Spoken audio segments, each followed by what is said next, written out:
l'ennemi viendra comme un fleuve, igihe umwanzi azaza nk'uruzi, l'Esprit de l'Éternel umwuka w'Uwiteka qui est avec nous ari kumwe natwe, et à nous, ari muri twe, il le mettra en fuite. azamushushubikanya. Alléluia. Amen. Alléluia. Amen. Les véritables enfants de Dieu, Umwana w'Imana koko ukuri ils sont du côté du vainqueur.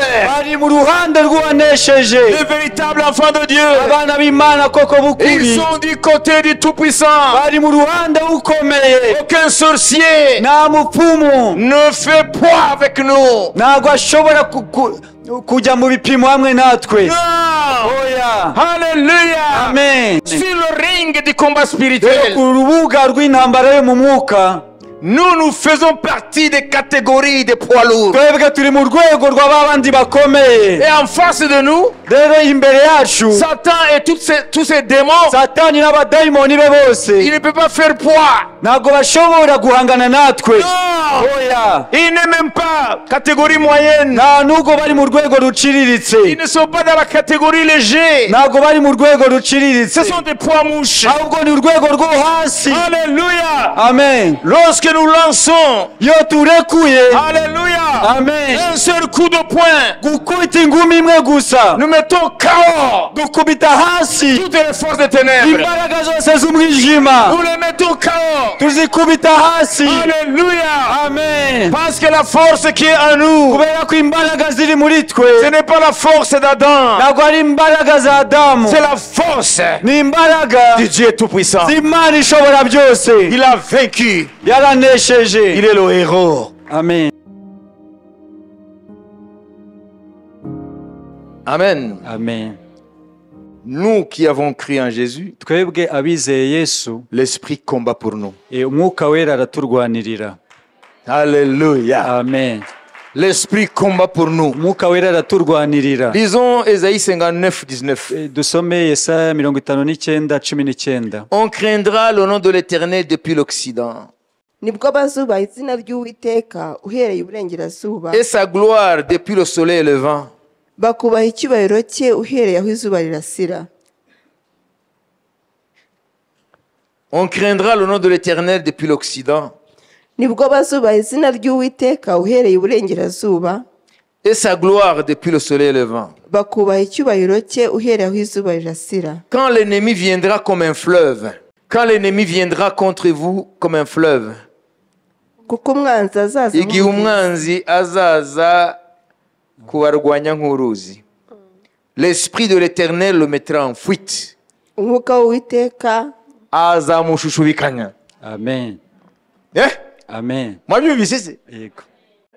On craindra le nom de l'Éternel depuis l'Occident, Bazubaha izina ry'Uwiteka uhereye iburengerazuba, et sa gloire depuis le soleil levant. n'icyubahiro cye uhereye iburasirazuba. Quand l'ennemi viendra comme un fleuve, Igihe umwanzi azaza nk'uruzi, ça veut dire pour nous entraîner dans la destruction. ni ukuvuga ngo kugira ngo aturimbure.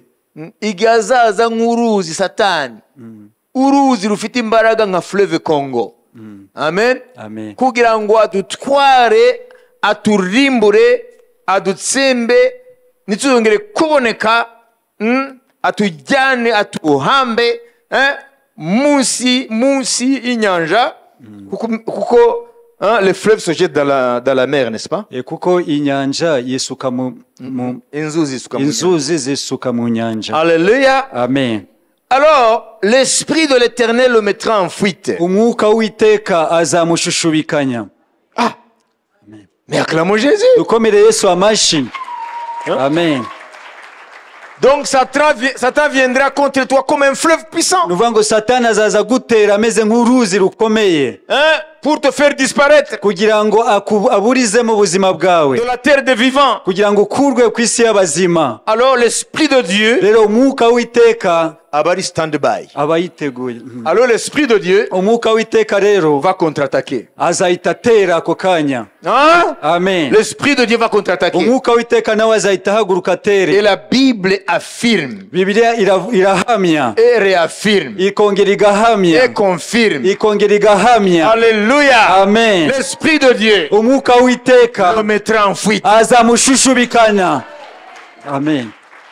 C'est pourquoi celui qui est en Christ, niyo mpamvu uri muri Kristo véritablement, koko mu by'ukuri il n'a rien à craindre. nta kintu akwiriye gutinya, Il n'a pas à craindre les sorciers. ntabwo akwiriye gutinya abarozi, Il n'a pas à craindre les enchanteurs. ntabwo akwiriye gutinya abashitsi, Il n'a pas à craindre les devins. ntabwo akwiriye gutinya abapfumu, Il n'a pas à craindre les barungi. ntabwo akwiriye gutinya Il abarungi, n'a pas à craindre les nyabingi. ntabwo akwiriye gutinya Il abanyabingi, n'a pas à craindre les marabouts. ntabwo akwiriye gutinya abapfumu, Parce que s'ils viennent kuko nibaza dans la bamutera puissance de leur maître, mu mbaraga z'umutware wabo Satan, Satani, l'Esprit de Dieu, umwuka w'Uwiteka, Jésus a dit, Yesu yaravuze ngo je m'en vais, ndagiye je vous enverrai le consolateur, zabohereza umufasha, l'Esprit de vérité, umwuka w'ukuri que le monde ne peut pas recevoir, isi idashobora kwakira, parce qu'il ne le connaît pas, kuko ntabwo bamuzi,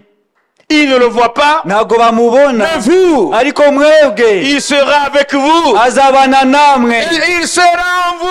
azaba muri mwe. Acclamons Jésus. Dukomere Yesu amashyi. Alléluia. Amen, Alléluia. amen, Alléluia. amen. Quand l'ennemi viendra comme un fleuve, Igihe umwanzi azaza nk'uruzi, l'Esprit de l'Éternel umwuka w'Uwiteka qui est avec nous ari kumwe natwe, et en nous, ari muri il twe, le mettra en fuite. azamushushubikanya. Alléluia. Amen, Alléluia. amen. Les véritables enfants de Dieu, Umwana w'Imana koko w'ukuri ils sont du côté du vainqueur. ari mu ruhande rw'uwanesheje. Les véritables enfants de Dieu, Abana b'Imana koko ils b'ukuri sont du côté du Tout-Puissant. bari mu ruhande ukomeye. Aucun sorcier Nta mupfumu ne fait poids avec nous. ntabwo ashobora kujya mu bipimo hamwe natwe. Non. Oya. Alléluia. Amen. Lorsque les boxeurs sont sur le ring, Iyo babandi bakina imikino y'amakofi bari mu rubuga. hein? Amen. Alléluia. Amen. Il y en a qui s'appellent les poids mouches, les poids légers, hein, etc. Rero poids lourds. bakurikije ibiro byabo, hari abafite ibiro biremereye n'abafite ibiro bitoya. Alors sur le ring du combat spirituel, Rero ku rubuga rw'intambara yo mu mwuka. alléluia, Amen. je vais te révéler qui tu es dans ces catégories-là. Rero ndashaka kuguhishura uwo uriwe muri ziriya nzego. Mohamed Ali était poids lourd. Muhammad Ali yari muri ba bandi baremereye bafite ibiro bikomeye. Joe était poids lourd. Geoffrey yari muri rwa rwego rukomeye. Hein? Alléluia. Amen. Il y avait des poids lourds. Hari abari mu rwego rw'abanyembaraga. Hein? Mais il y avait aussi des poids légers. Hari noneho n'abaciriritse. Hein? Il y avait des poids mouches. Rero n'abandi bo hasi cyane. Sur le ring du combat Rero spirituel, ku rubuga rw'intambara yo mu mwuka, nous faisons partie des catégories des poids lourds. twebwe turi mu rwego rw'abandi bakomeye. Et en face de nous, Rero imbere yacu Satan et tous ces démons, Satani n'abadayimoni be bose il ne peut pas faire poids. ntabwo bashobora guhangana natwe. Non. Oya. Il n'est même pas catégorie moyenne. Nta nubwo bari mu rwego ruciriritse. Ils ne sont pas dans la catégorie léger. Ntabwo bari mu rwego ruciriritse. Ce sont des poids mouches. ahubwo ni urwego rwo hasi. Alléluia. Amen. Lorsque nous lançons, Iyo turekuye, alléluia, amen, un seul coup de poing, gukubita ingumi imwe gusa, nous mettons KO dukubita hasi toutes les forces des ténèbres. imbaraga zose z'umwijima, Nous les mettons KO. tuzikubita hasi. Alléluia. Amen. Parce que la force qui est en nous, Kubera ko imbaraga ziri muri twe ce n'est pas la force d'Adam, ntabwo ari imbaraga za Adamu, c'est la force ni imbaraga du Dieu Tout-Puissant. z'Imana ishobora byose. Il a vaincu. Yaranesheje. Il est le héros. Amen. Alléluia. Amen. Il a remporté toutes les batailles. Yaranesheje urugamba, ingamba zose. Alléluia. Amen. Toi, sur le ring, Wowe rero ku rubuga tu es catégorie poids lourd. uri mu rwego rw'abandi bahambaye bakomeye. Il ne faut pas faire comme ça et tu dis non, il n'y a pas de force. Ntabwo ukwiriye kwipima uvuge ngo nta mbaraga mfite. Dans le monde spirituel, Mu isi y'umwuka, vous savez, les yogistes, babandi bakora umurimo bijyanye na yoga, yoga, c'est une discipline du bouddhisme. ni ababudisite bakora ibya yoga. Uvuga ngo yoga ni discipline uyu munsi ONU le 21 juin bagize ni umunsi mpuzamahanga wa yoga. Amen. Ku mpamvu nawe mumaze kumenya. Kiretse babandi batazi ibyo ari byo. abwirwa benshi. akumva bene. You get it? Journée mondiale du yoga, le 21 juin. Umunsi mpuzamahanga wa yoga. Wa yoga. 21 Isi yose ikagira gutya. Iyo ni position yande ya Buddha. Muhita mwumva ibyo ari byo. Okay? Alors, rero le yoga, abakora umurimo wa yoga, il dit ceci. bavuga ibi: Chaque être humain buri nyoko muntu yose a ce qu'on appelle les chakras. afite ibyitwa chakra. Ça veut dire il y a une aura, je vais vous expliquer. Moi rabonye iyo bashushanije Bikira Maria. Cyangwa Yesu bamugize. Hano ubona hariho auréole. Ikintu kimeze nk'umucyo gitukira hano. Ça s'appelle l'aura. Yitwa aura. Wabise?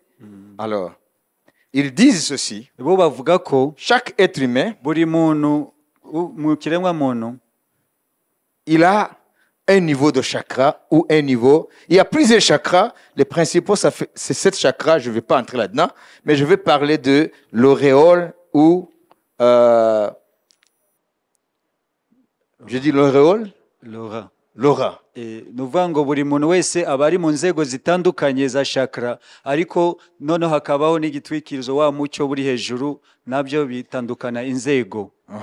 Ça veut dire, lorsque vous rencontrez un maître bouddhiste, rero yo uhuye na babandi bihaye bya Buddha, surtout les gourous, abo bita abaguru, ni nk'abandi binjiye, ni nk'abatambyi babo, binjiye mu bijyepfo, sibyo? By'ibyabo, nanze kuvuga ntibaze ngo nabatutsi, sibyo? Muvuge muti ibyepfo byabo, ibyepfo byabo, barabizi. Iyo bahuye n'umuntu wese bahita bamenya uyu muntu nimba ari umwuka cyangwa nimba ari inyama n'amaraso. Bayibonera kuri niveau, amen, ya aura. Bavuga ngo umuntu w'imbere w'umuntu yinjira mu mwuka cyane, ngo umuntu w'imbere we amira uw'inyuma, mu buryo ashobora kuba angana nanjye, amen, ngo ariko akaba yuzuye u Rwanda. Mwajibise? Akaba ameze nkawe akuzura u Rwanda. Uyu Fabio w'inyuma akaba angana uko ameze, ariko wa wundi w'imbere kubera ko yinjira cyane mu by'umwuka, uw'imbere kari gato mbere ahita agenda akura akagara, none akuzura nk'u Rwanda rwose. Bivuga ngo rero afite puissance. Amen. Nibyo bita aura. Okay? Ntabwo bibeshya, mu mwuka niko biri, kuko Satani iby'umwuka arabizi. Ça veut dire, plus nous entrons dans le Seigneur, uko twinjira mu mwami, amen, notre homme intérieur, umuntu wacu w'imbere, amen, amen, croit, agenda kura, agenda kura, enveloppe le corps, rero akahita twikira umubiri jusqu'à ce qu'il avale le corps entier, kugeza amira umubiri wose. Et quand Satan nous voit, noneho Satani atubonye, il nous voit atubona remplir twuzuye le monde entier, isi yose. Amen. Amen. C'est pourquoi Jésus, niyo mpamvu Yesu, lorsqu'il rencontrait les démoniaques, iyo yahuraga n'abafite abadayimoni, les démoniaques projetaient l'individu par terre, abadayimoni bahitaga bakubita umuntu hasi, parce que son aura, kuko wa mucyo we, utilisons le terme là, ya aura ya Yesu remplissait l'univers, yabaga yuzuye isanzure, parce qu'il est le tout puissant. kuko niwe umunyembaraga. Et nous en Jésus, natwe rero muri Yesu, plus nous entrons uko twinjira par la prière, mu masengesho, par la parole de Dieu, ijambo ry'Imana, par la foi, mu kwizera, par la méditation, mu kutekereza ku ijambo par la ry'Imana, louange et l'adoration, kuramya no guhimbaza Imana, nous faisons accroître notre aura. tugenda twagura ora yacu. Alléluia. Amen. Et quand tu sers quelqu'un, rero iyo ufashe umuntu ku maboko, ce n'est pas ta main qui sert, ntabwo ari ukuboko kwawe kuba kumufashe, c'est la main de ton aura. ahubwo ni ukuboko kwa ora yawe. Amen. Amen. Alléluia. Amen. L'aura. Aura. Mubimenye ibyo, sibyo? Nuvuga bari babudiste batwibye ibyacu, ariko byo ni mu isi yindi itari yacu, ariko ni by'ukuri. Hari umuntu w'imbere, hari umuntu w'inyuma. Amen. Amen. Amen. Umuntu w'imbere wa budiste ari developa kubera discipline binjiramo, ibyo bita ascetisme, kwiha amajene adahagarara, sibyo? Bakadevelopa uriya muntu w'imbere, iyo discipline barayizi, mu buryo rero bafite imbaraga mu isi y'abadayimoni. Wanyumvise? Ariko abakristo ntabyo bazi. Umuntu w'imbere ashobora kunamba, ashobora kunanuka, akaza uruzingo, nkuko ashobora kubyibuha. Amen. Ntagwingire, akabyibuha mu mwami. Nindashaka kubyibuha mu mwami. Haleluya. Ufite aura. C'est à toi maintenant de développer l'aura. Niwe rero ukwiriye gukuza iyo aura yawe. Rero Yesu yaravuze ngo umubiri ntacyo umaze, ngo igitera ubugingo ni umwuka, ngo amagambo yanjye arimo umwuka n'ubugingo. Numva aratubwira ibintu byose, ariko aratubeshya ngo twebwe turi uyu mubiri, tukibagirwa wa muntu w'imbere. Uriya w'imbere rero ni wowe ufite responsabilité yo kumunambisha, akonda, akaba uruzingo, akagwingira. Cyangwa muri Kristo, kuko gusenga n'ijambo ry'Imana, haleluya, no kwizera, noneho uw'imbere akagenda agara. Uko niko ugwiza imbaraga muri Kristo, kugeza aho bitazaba ngombwa ko wirukana abadayimoni uvuga mu izina rya Yesu, bakakubona gusa bakiruka. Amen. Imana ihabwe icyubahiro. Amen. Haleluya. Amen. C'est à vous de développer maintenant l'homme intérieur. Ni mwebwe mukwiriye gutoza umuntu wanyu w'imbere. Niyo mpamvu turi ati mwitabira mu masengesho, mwinjire mu ijambo ry'Imana, mwinjire mu hengeri. Hega ntabwo ari ibindi, ni ukugira ngo mu isi y'umwuka ntibababonere, bamenye ko Kristo muri mwe, amen, abahindurira ihangange. Amen. Amen. Amen. None se abarozi nuko ba Tanzania, bo mu Buhinde, bose abarozi bo kwisi yose nibaterane baze kuntera, ntibashobora, kuko baraza gusanga jewe mfite ibiro na mamiliyari y'amatoni, bagera imbere yanjye bo bapima ibiro 5. Amen. Kuko ntabwo ari jewe uyu, ora yanjye yaragaye kandi izakomeza igare, kiretse nisubira inyuma, ariko ntabwo nzasubira inyuma. Amen. Alléluia. Amen. Alléluia. Amen. Donc, si l'ennemi vient contre nous comme un fleuve, Rero umwanzi naza dutera nk'uruzi, l'esprit de l'Éternel le mettra umwuka w'Iteka azamushushubikanya. Amen. Amen. Alors, Romains 8:31. Rero Abaroma 8:31. none ubwo bimeze bityo tuvuga iki? Ubwo Imana iri mu ruhande rwacu, umubisha wacu ninde? Amen. Voilà. Que dirons-nous donc à l'égard de ces choses? Si Dieu est pour nous, qui sera contre nous? Hein? If God is for us, who can be against us? Ubwo Imana iri mu ruhande rwacu, umubisha wacu ninde? Vous comprenez?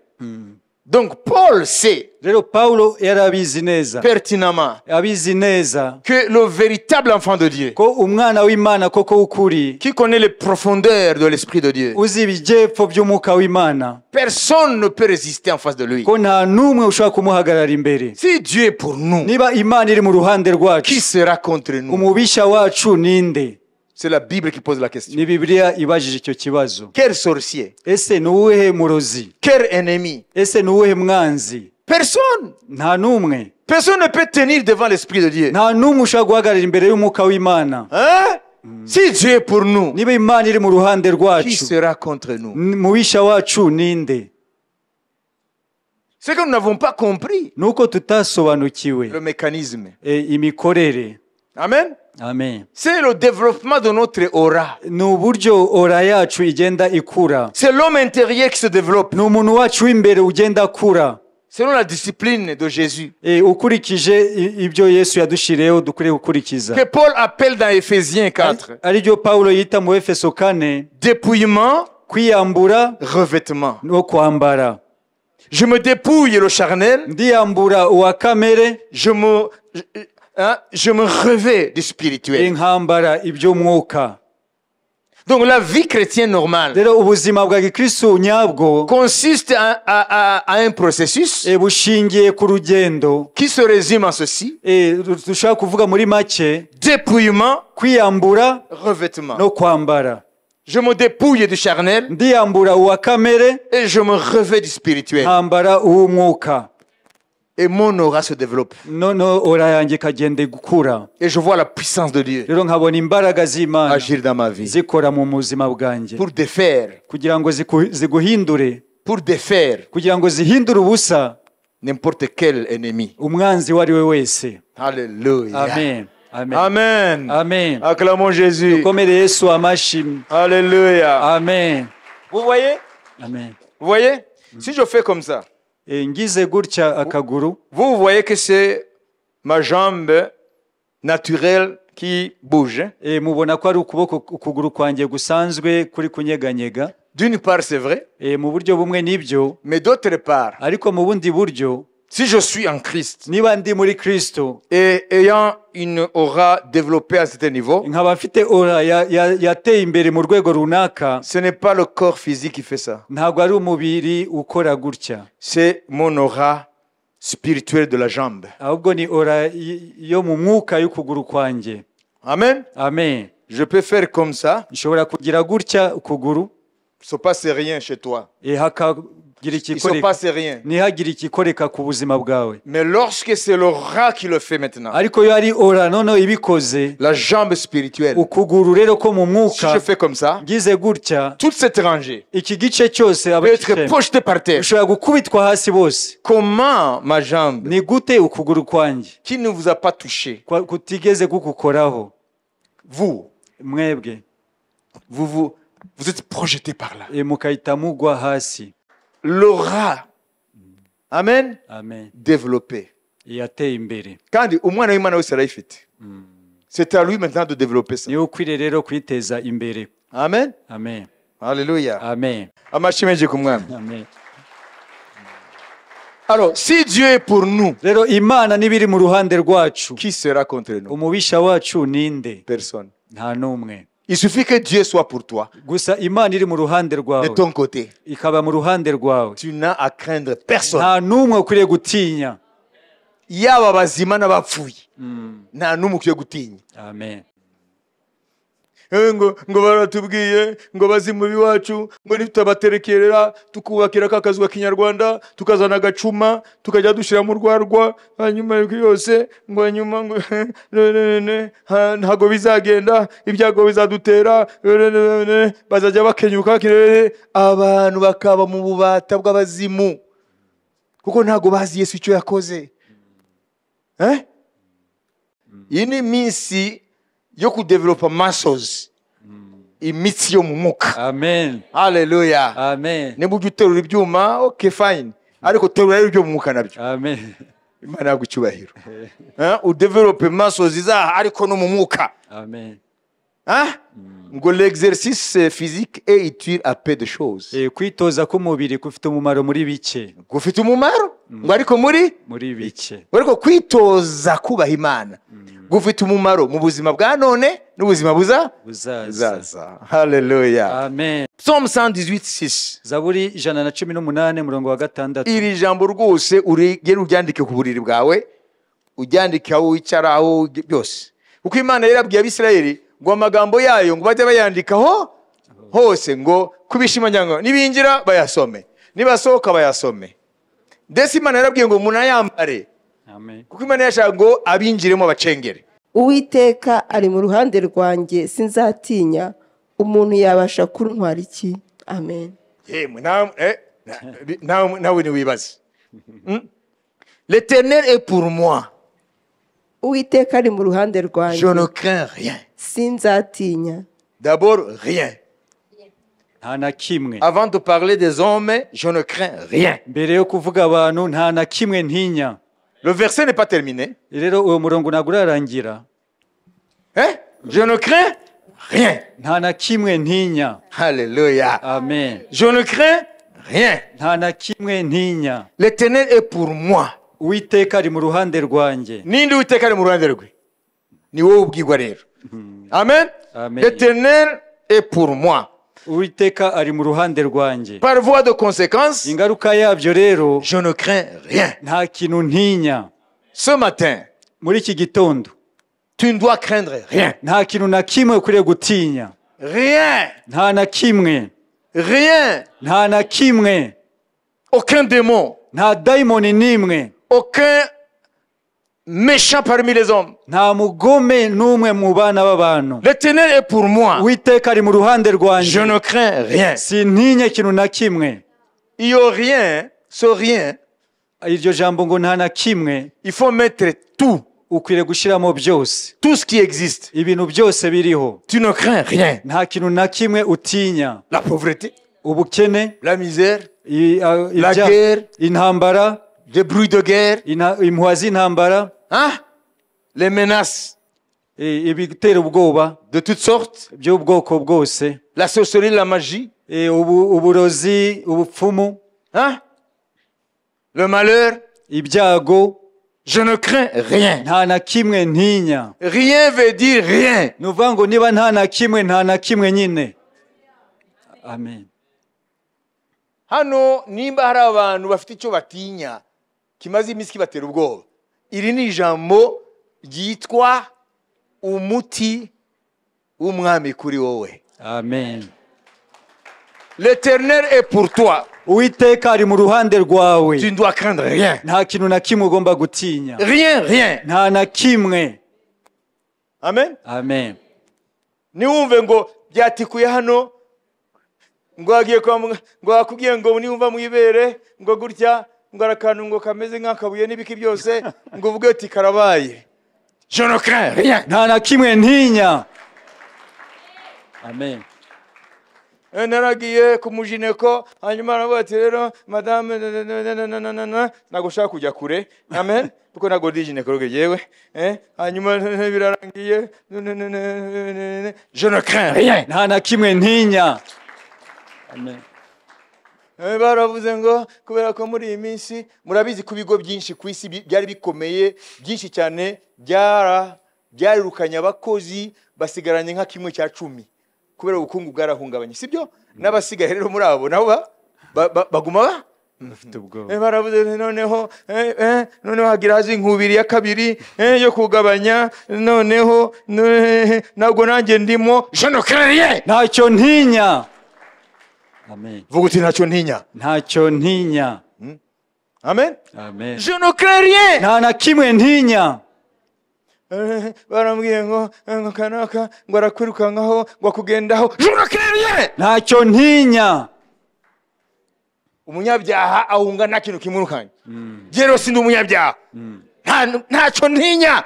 Amen. Kuko ntacyo niyotsa. Nta na kimwe igiye umutima wanjye. Ntacyo nishinje. Je ne crains rien. Nta na kimwe ntinya. Hallelujah. Amen. Solide. OK. Alléluia. Amen. Je ne crains rien. Amen. Amen. Amen. Si l'Éternel est pour toi, Uwiteka niba ari mu ruhande rwawe, tu ne dois rien craindre. nta na kimwe ukwiriye gutinya. Il sait quand il te lève. Azi igihe ubyukira, Il sait quand tu te couches. azi n'igihe uba uryamye, Il sait quand tu entres. azi iyo winjiye, Il sait quand tu sors. azi n'igihe usohokeye. Ne crains rien. Ntutinye. Kuba mu byaha nibyo bitwambura assurance. L'Éternel est pour moi, je ne crains rien. Uwiteka ari mu ruhande rwanjye, Je ne crains rien. ntacyo ntinya. OK. Nous avons expliqué rien. Twasobanuye iryo jambo ngo nta na kimwe ntinya. Comment est un mot qui englobe tout ce qui existe. Ko ni ijambo rikubiyemo ibiriho byose. Sintinya umupfumu, sintinya umurozi, sintinya ibyago, sintinya inzara, sintinya ubukene, sintinya ubushomeri, sintinya kuvugwa nabi, sintinya abantinyisha, sintinya, nta na kimwe ntinya. Amen. Amen. Amen. Ndaryama nkasinzira. Amen. Amen. Amen. Kuko twabanje kumva ngo nubwo yaza nk'uruzi uwo mwanzi ngo umwuka weraza mushu. Shushubikanye. Amen. Amen. Ntuzigere uryama ngo none nzaba uwande. Wowe none se wabaye uwande. Umaze kuba uwa Yesu ushaka kuba uwande kandi. Petero yavuze ngo twajya kwande. Niho ufite amagambo y'ubugingo. Hallelujah. amen You belong to Jesus. turaba yesu Noneho ijambo twari tusigaje nirikurikira. Que peuvent me faire des hommes? umuntu yabasha kuntwara iki Je ne crains rien. nta na kimwe ntinya Si l'Éternel est pour moi, niba uwiteka ari mu ruhande je ne rwanjye crains rien. nta kintu na kimwe ntinya Ce qui se présente devant toi maintenant, rero ibiguhagaze imbere ubu nonaha comme problème, nk'ikibazo dans les instants à venir, mu bihe biri imbere tu ne les verras plus. ntabwo uzongera kubibona 2. icya kabiri Que peuvent me faire les hommes? umuntu abasha kuntwara iki Bibiliya ikibaza abantu ngo abantu bantwara iki? Ngo bakuvuze. Hari umuntu ahenga kurya ngo bamuvuze. Ndamutuye izaburi. Uyu munsi rwose Uwiteka ibyo yaguteguriye ubirye avec appétit. amen Acana nawo. bareke Nimba Imana iri mu ruhande rwawe. Ngo abantu bantwa bantwara iki bareke bavuge. Baza numura kanwa karemewe kuvuga. Reke bavuge bazaruha. Ariko wowe kaza mwendo. wowe komeza Komeza urugendo rwawe. amen Imana ihabwe icyubahiro. amen Hazageraho ahantu bazagukoza hasi. Hallelujah. amen Reka mabwire ikintu kimwe bene data. Amen. amen Imivumo y'abavumwe ntivuma. Imivumo y'abavumwe ntivuma. Ndasubiyemo. Imivumo y'abavumwe ntivuma. Subiremo. Imivumo y'abavumwe ntivuma. amen C'est la Bible. ni bibiliya La malédiction sans cause et sans effet. umuvumo utagira impamvu ntacyo ukora Amen. amen Iyaba imivumo yavumaga uwo ari we wese ntago tuba turi hano. Kila wakilaani uko bavuma mimi nasonga mbele. genda komeza nkajya imbere Kandi imivumo yabo uko iba myinshi niko nagukirwa. Ahubwo bakomeze bavume. Kuko imivumo yabo ihindukira imigisha. amen Kuko nta uvuma Uwiteka yahaye umugisha. amen La malédiction sans cause et sans effet. umuvumo udafite impamvu nta mumaro ntacyo utwara Uko bavuma nimba uri muri Kristo niko baguteza imbere. Niko Imana ibereka yuko nta uvuma wahawe umugisha n'Imana. Ibyo mubibaze Balamu yabibwiye Baraki ngo bariya abantu ntibavumika. Bariya ntibavumika. Amen. None uyu munsi se intare y'ingore ninde? Ngo Abisirayeli baro barava muri Egiputa bari mu butayu. Hanyuma Balamu bakamamara ngo bavume. Yavuze ngo dore uko bameze nk'intare y'ingore. Amen. Hallelujah. Ngo Imana yabo hagati yabo ngo ufite amaboko nk'ay'imbogo. Ngo nta wabavuma ngo kuko imivumo ntabwo ifata bene bariya. Twebwe abakijijwe neza, twebwe turimo twagumyemo nta watuvuma. Never, never, never, never, never. Amen.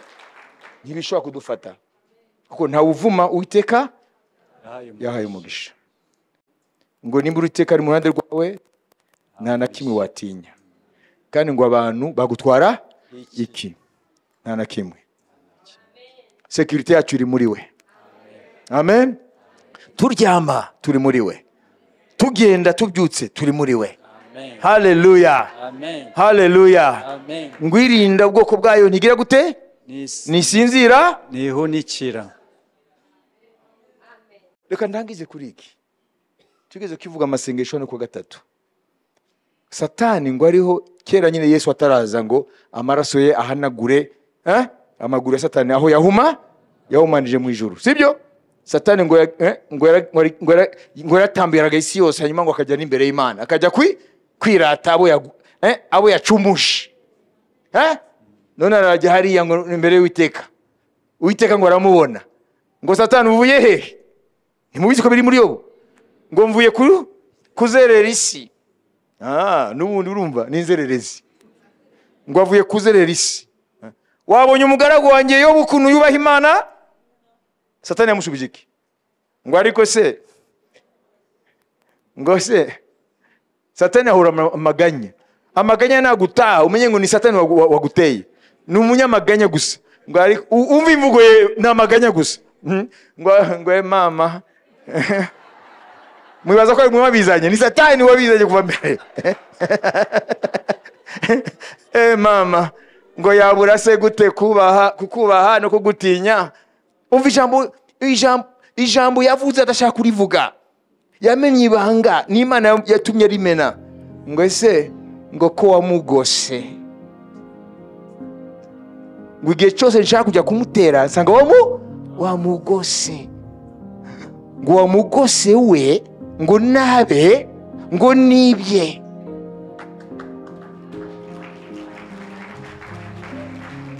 Nukuvuga twebwe turagoswe.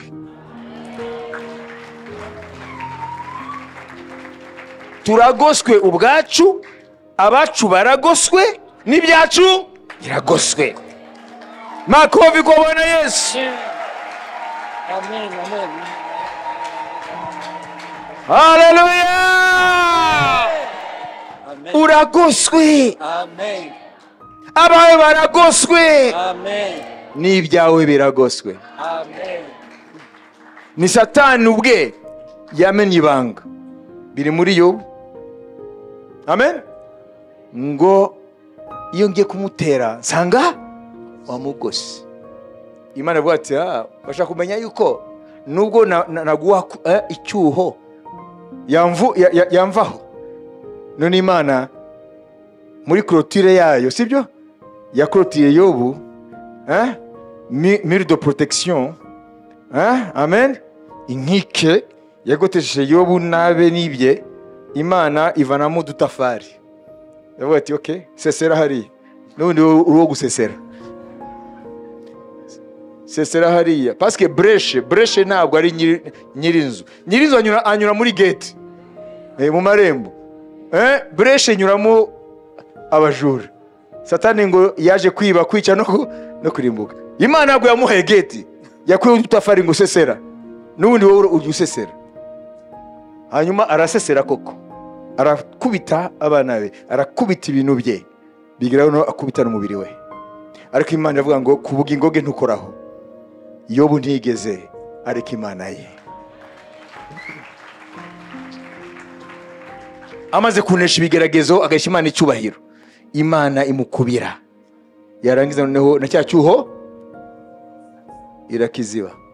Noneho Yobu yarinze ataha mu ijuru. Uruzitiro rugihari. Satani adashobora kubona amenera. Nawe nuguma neza muri Yesu uragoswe. Abawe baragoswe. Nubwo harimo batarizera kubwawe baragoswe. N'ibyawe biragoswe. Ibyo ni ukuri ubitahane. Amen. Umenye identite yawe, umenye uriwe, hanyuma ibyo rero biguhe ituze. Mu gihe abandi papa wowe ugumana ituze. Urashinganye. Haleluya. Uyu munsi urashinganye n'ejo urashinganye kuko waguze igiciro. Ntuzigere na rimwe ushidikanya kuri aya magambo twumvise uyu munsi. Imana ihabwe icyubahiro.